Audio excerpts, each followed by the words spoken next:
IPL சூதாட்ட பிரச்சனைகள் தொடர்பாக விவாதித்துக் கொண்டிருக்கிறோம். தற்பொழுது பொதுமக்கள் சிலர் தங்களுடைய கருத்துக்களை பகிர்ந்து கொள்வதற்காக தொடர்பில் வந்திருக்கிறார்கள். அவர்களிடம் பேசலாம். முதல்ல ஸ்ரீனிவாசன் செங்கல்பட்டிலிருந்து தொடர்பில் இருக்கிறார். வணக்கம் திரு ஸ்ரீனிவாசன், உங்களுடைய கருத்துக்களை பகிர்ந்துக்கோங்க. ஐபிஎல் சூதாட்ட பிரச்சனைகளை நீங்க எப்படி பாக்குறீங்க? வணக்கம் மேடம். இப்ப பாத்தீங்கன்னா இப்ப ஸ்ரீசான் வீரரை அரெஸ்ட் பண்ணிருக்காங்க இந்த வாட்டி. லாஸ்ட் டைம்ல பாத்தீங்கன்னா இதே சூதாட்ட புகார் இருந்தது. அப்ப பாத்தீங்கன்னா எந்த விதமான நடவடிக்கையும் மீடியாவும் யாருமே எதுவுமே எடுக்கல. இப்ப குமரேசன் ஐயா சொன்ன மாதிரி ஐபிஎல் ஓனரையும் வெளிப்படுத்தாதனால அவங்க மேலேயும் ஒரு சந்தேக பார்வை இந்த மாதிரி சாதாரண ரசிகர்களுக்கும் ஏற்படுது மேடம். இதுக்கு என்ன காரணம் அப்படின்னு பாத்தீங்கன்னா ஐபிஎல் முழுக்க முழுக்க பணம் சம்பந்தப்பட்ட விஷயமாக எங்களுக்கு இந்த ஐபிஎல் முழுமையாகவும் ஒவ்வொரு போட்டிக்கு ஸ்ரீனிவாசன், உங்களுடைய கருத்துக்களை பகிர்ந்துகிட்டதுக்கு நன்றி. மிஸ்டர் கண்ணன், நீங்க தொடர்புல இருக்கீங்க, நீங்க உங்களுடைய கருத்துக்களை பதிவு செய்யலாம். மேடம், இப்ப கிரிக்கெட் ரொம்ப ஹலோ கண்ணன், நீங்க தொடர்ந்து பேசலாம். மேடம், கிரிக்கெட் எல்லாராலையும் நேசிக்கப்படுற ஒரு விளையாட்டு. சொல்லுங்க சார். அது இப்போ சூதாட்டம்ன்ற பெரிய ஒரு ப்ராப்ளமா இருக்குங்க. அதாவது ஒரு வீரர் உள்ள நுழைஞ்சாருனாலே அவர் ஏதாவது எந்த சைகை பண்ணாலுமே நமக்கு யோசிக்க வேண்டிய சூழ்நிலை பண்ணிட்டாங்க. ஒரு அவுட் ஆனாலும் ஒரு பால் போடும்போதே அவங்க என்ன பண்ணாலும் நம்ம கண்ணன் தொடர்புல வந்ததுக்கு நன்றி. திரு தயாளன், நீங்க தொடர்புல இருக்கிறீங்க, நீங்க உங்களுடைய கருத்துக்களை பதிவு செய்யலாம். வணக்கம் மேடம். வணக்கம் சார், சொல்லுங்க மேடம். இப்ப பாத்தீங்கன்னா ஒரு சில வீரர்கள் தப்பு செஞ்சதுக்காக ஒட்டுமொத்த ஐபிஎல் வீரர்களே நம்ம சந்தேகப்படக்கூடாது. ஓகேங்களா? இப்ப சென்னை வீரர்கள் மேல சந்தேகப்பட்டிருக்காங்க. சென்னை வீரர்கள் மேல சந்தேகப்பட்டது ரொம்ப ரொம்ப தவறு. அவங்க மேல தமிழக மக்களாகிய நாங்க எல்லாருமே நம்மள நம்பிக்கை வச்சிருக்கோம். ஒரு சில வீரர்கள் பண்ணியிருக்காங்க, அதை ஒத்துக்கிறோம். அவங்க மேல கண்டிப்பா தப்பு உண்டு. அதுக்காக எல்லாத்தையும் நம்ம சந்தேகப்படக்கூடாது. சென்னை வீரர்கள் மேல எங்களுக்கு நம்பிக்கை இருக்கு. எல்லா மேட்சுமே சென்னை வெற்றி பெறணும் அப்படிங்கிறது கட்டாயம் இல்லைங்களே. 5 மேட்ச் தோத்திருக்காங்க, அது சந்தர்ப்பம். அதுக்காக எல்லா மேட்சுமே அவங்க அந்த 5 மேட்ச் சூதாட்ட விளையாடிக்காக நம்ம நம்ப கூடாதுங்களா? எல்லா மேட்சுமே அவங்க வெற்றி பெறுவாங்க நம்ம எதிர்பார்க்கவும் கூடாதுங்களா?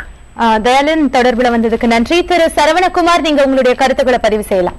மேடம், நான் ஒரு 3 பாயிண்ட் சொல்ல விரும்புறேன் மேடம். சொல்லுங்க சார், சீக்கிரம் சொல்லுங்க. முன்னாடி பாத்தீங்கன்னா கிரிக்கெட் கிரவுண்ட்ல போனதுக்கு அப்புறம் எந்த பிளேயர்ஸுமே யாரோடய கம்யூனிகேஷன் இருக்காது. ஆனா இப்ப இந்த ஐபிஎல்ல பாத்தீங்கன்னா கிரவுண்ட்ல போயிட்டு கிரவுண்ட்ல இருந்து பிளேயர்ஸ் பாத்தீங்கன்னா இயர்போன்ல இருந்து நம்ம மீடியாலே பேசுறாங்க. அது ஒரு பாயிண்ட் மேடம். 2வது பாயிண்ட் பாத்தீங்கன்னா நம்ம டிவில டிஸ்பிளே பண்ணுவோம். What is the projector score, SMS to particular number, price winners அப்படி போடுறாங்க. சோ இதுமே நம்ம ஒரு ஊட்டி வைக்கிற மாதிரி தான் நமக்கு ஒரு பிளேயர்ஸோட இதுக்கு இம்பார்ட்டன்ட் கொடுக்காம நம்ம கிரிக்கெட் பாக்கதே பாத்தீங்கன்னா என்ன முடிவு வருதுன்றதான் பாத்துக்கிட்டு இருக்கோம். இதை நீங்களே முன்னாடி கணிச்சு மெசேஜ் அனுப்புங்க. யார் அதிக 6 அடிப்பாங்க, இல்ல யார் அதிக 4 அடிப்பாங்க. இதே ஒரு நம்ம நீங்க சொல்ற மாதிரி ஒரு மோட்டிவேட் பண்ற மாதிரி தான் மேடம் இருக்கு. ஏன்னா ஆரம்பத்துல இருந்து நம்ம இந்த வழிமுறைகள் விதிமுறைகளை கட்டுப்படுத்திருந்தா முடிவு விளையாட்டு வீரர்கள் கையில தான் இருக்கு. நம்ம எல்லாருமே ஆர்வமா பார்க்கலாம். திரு சரவணகுமார், நீங்க தொடர்புல கருத்துக்களை பதிவு செஞ்சதுக்கு நன்றி சார். இப்போ ஒருத்தர் சொல்லியிருந்தாரு, இந்த சூதாட்ட புகார் அப்படிங்கிறது இன்னைக்கு நேத்து வந்த விஷயம் கிடையாது. போன ஐபிஎல் ஃபைலையும் இருந்துச்சு, தொடர்ந்து பல வருடங்களா இருந்துட்டு இருக்குது. இப்போ என்ன நடவடிக்கை எடுத்திருக்கீங்க இதை தடுத்து நிறுத்துறதுக்கு? தொடர்ந்து இருந்துட்டு இருக்கிற ஒரு விஷயம் தானே, இதுல எதுக்கு புதுசா அதை பத்தி இப்ப பேசிக்கிட்டு எப்படி இருக்கிறது தானே அப்படிங்கிறாரு. இதை பத்தி உங்களுடைய நடவடிக்கை எடுக்கலன்னு சொல்ல முடியாது. ஏன்னா போன வருஷம் கூட பாத்தீங்கன்னா 2-3 பேர் அடிபட்டது, அவங்கள பேன் பண்ணிருக்காங்க, அவங்கள ஆட வைக்கல. ஒருத்தர் ஆடிந்தார் ஒரு டீம்ல, அவரை நீக்கிட்டாங்க அந்த அணியை விட்டு. இன்னொரு பக்கம் பாத்தீங்கன்னா இப்போ பெட்டிங்ன்றது இந்த ஐபிஎல் நடக்கிற ஒரு 8 வாரத்துல ஒண்டி நடக்கிறது கிடையாது. எங்க ஒரு ஸ்போர்ட்டிங் ஈவெண்ட் நடந்தாலும், ஃபுட்பால் ஆகட்டும், டென்னிஸ் ஆகட்டும், ஏன் ஒலிம்பிக்ஸ் ஆகட்டும், எலெக்ஷன் ஆகட்டும், எனி ஆஸ்பெக்ட் பெட்டிங்ன்றது நடந்துன்னு இருக்கு. Okay, it's illegal, but still நடக்குது, எல்லாருக்குமே தெரியும். ஸோ நடவடிக்கை எடுக்கலன்னு சொல்ல முடியாது. இன்னொரு தரவுல பாத்தீங்கன்னா நீங்க ஐசிசி கூட இன்வால்வ் இருக்கு இதுல. அவங்க இந்த மாதிரி சூதாட்டமோ மிச்ச வேறு சில பண்ணக்கூடாத நடவடிக்கைகளை ப்ரிவென்ட் பண்றதுக்கு என்ன பண்ணுங்க, அவங்களோட செக்யூரிட்டி யூனிட் அமைச்சிருக்காங்க. பட் என்னதான் இருந்தாலும் இப்போ ஒரு ஆஸ்திரேலியா மாதிரியோ நியூசிலாந்து மாதிரியோ ஒரு சின்ன கண்ட்ரினா ஈஸி கண்ட்ரோல் பண்றது. பட் ஓரளவுக்கு தான் அவங்களோட மேன் பவர் யூஸ் பண்ண முடியும், ஓரளவுக்கு தான் அவங்க கவர் பண்ண முடியும். இப்போ பிளேயர்ஸ்க்கெல்லாம் கூட ஒரு ஸ்ட்ராங் இது இருக்கு, ரூல்ஸ் அண்ட் ரெகுலேஷன்ஸ். பஸ்ல இருந்து இறங்கின உடனே மொபைல் போன் செக்யூரிட்டி ஆர்கிட்ட கொடுத்துடணும். மேட்ச் முடிஞ்சு 6 hour அப்புறம் தான் எடுக்க முடியும். அந்த மாதிரி நிறைய ப்ரிவென்டிவ் மெஷர்ஸ் இருக்கு. பட் இருந்தாலும் 24 மணி நேரம் எல்லா அணியோட பிளேயர்ஸையும் யாராவது இருந்து போலீஸ் பண்ண முடியாது. இப்ப கூட பாத்தீங்கன்னா பை ஆக்சிடென்ட் தான் இது வெளில வந்திருக்கு. ஸோ அப்படி இருக்கச்ச அவங்களால முடிஞ்ச அளவுக்கு பிசிசிஐ சரி ஐசிசியும் சரி அவங்களோட ஆன்டி கரப்ஷன் யூனிட் வச்சிருக்காங்க, விதிமுறை இருக்கு. அது இல்லாம மேட்சஸ் ஆரம்பிக்கிறதுக்கு முன்னாடி டோர்னமெண்ட் சொல்லுவாங்க என்னென்ன பண்ணலாம் பண்ணக்கூடாது அப்படின்ட்டு. இன்ஃபேக்ட் நாங்க கிரவுண்ட் உள்ள போயிட்டா, பிளேயர்ஸும் சரி கோச்சும் சரி கிரவுண்ட் உள்ள போயிட்டா யார்கிட்டயுமே பேசக்கூடாது.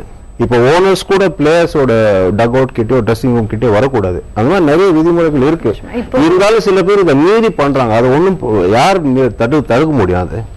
சார், இப்போ ஒரு நியூஸ், பாகிஸ்தான் நடுவர் அசாத் ராஃப் சூதாட்டத்துல ஈடுபட்டிருக்காருன்னு சொல்லி அவரை தடை செஞ்சிருக்காங்க. இப்ப வந்த செய்தி, இத பத்தி நம்ம பேசலாம். இப்போ ஒரு நேர் தொடர்புல இருக்கிறாரு லோகநாதன்.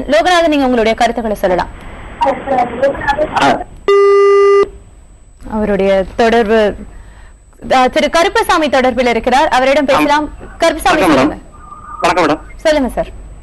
மேடம், நம்ம கிரிக்கெட் உணர்வுபூர்வமா நாங்க பாத்துக்கிட்டு இருக்கோம். அதுல இதே மாதிரி முறைகேடுகள் ஏற்படும் போது ரொம்ப வருத்தமா இருக்கு. சில மேட்சுகளை இந்தியா துவக்கும் போது எங்களுக்கு கண்ணீர் விட்டு கூட நாங்க அழுதுருக்கோம்.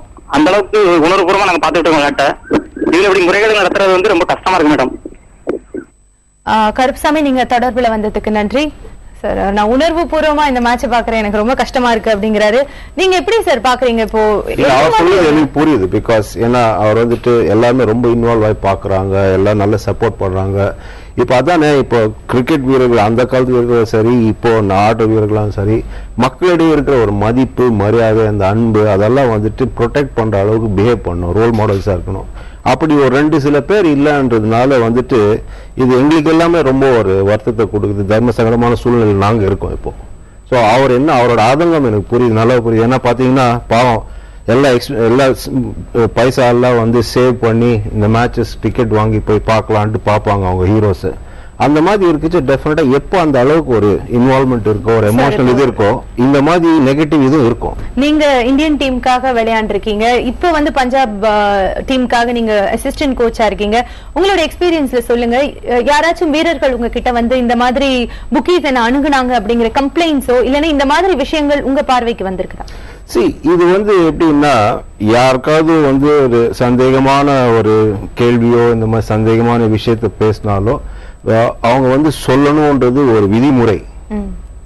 எல்லா பிளேயர்ஸ்க்கும் சரி, பயிற்சியாளர்களுக்கும் சரி, அப்புறம் அந்த பிசியோஸ் யார் ஒரு அணியோட அம்சமா இருந்தாலும்.